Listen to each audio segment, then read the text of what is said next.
Well, it's extraordinary, really, to be a part of Sex and the City. I think people call it, a zeitgeist, but a zeitgeist is just for a short period of time. I always think that was a moment, and this is more than a moment. This has been 14 years, and it keeps evolving. And I think part of the reason is because it took so long to get here, to tell these stories, to find these characters, and because we're talking about women all over the world.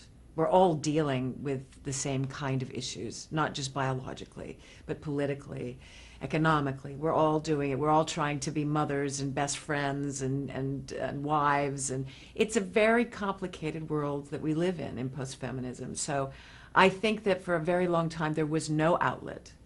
There was in kind of graphics, or as this is what women get paid, or this is what women are going through, but there was no humanity attached to it, and there was no reality attached to it, and there was no fun attached to it, because women come and see Sex and the City because they want to see their lives, and they want to laugh at it, and they want to be touched by it.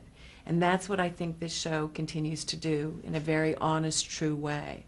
And that's why it's around. It grows. Anything in nature, if it doesn't evolve, it dies. And Sex and the City continues to grow.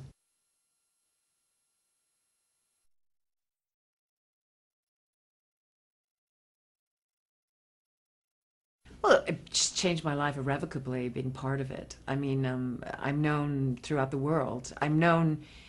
You see, Samantha's known. I'm not known. It's a double-edged sword in some ways, because you think I'd like to play other parts, but people want you to be Samantha because they love Samantha so much. But I've been very fortunate, especially in the last year, to try and change that and take other roles and challenges. But I will always love Samantha and be grateful that she's been in my life, because I wouldn't be here sitting in this chair today, and I wouldn't have the lifestyle that I have. I wouldn't have the knowledge that I have. I wouldn't have traveled. I wouldn't have done half the things that this great opportunity. But at the same time, I feel that it was kind of meant to be in some crazy way, because I was so nervous about it to begin with, because I thought it was just going to be another two-dimensional, discussion about women. And it ended up to be absolutely the most important, I feel, step forward in women coming together and joining together. And when the show sort of hit, and women were having parties, Sex and City parties, to see the episodes, not just the end or the beginning of the season, but throughout, I thought this is unheard of. And to be part of it, an integral part of it, is a great gift.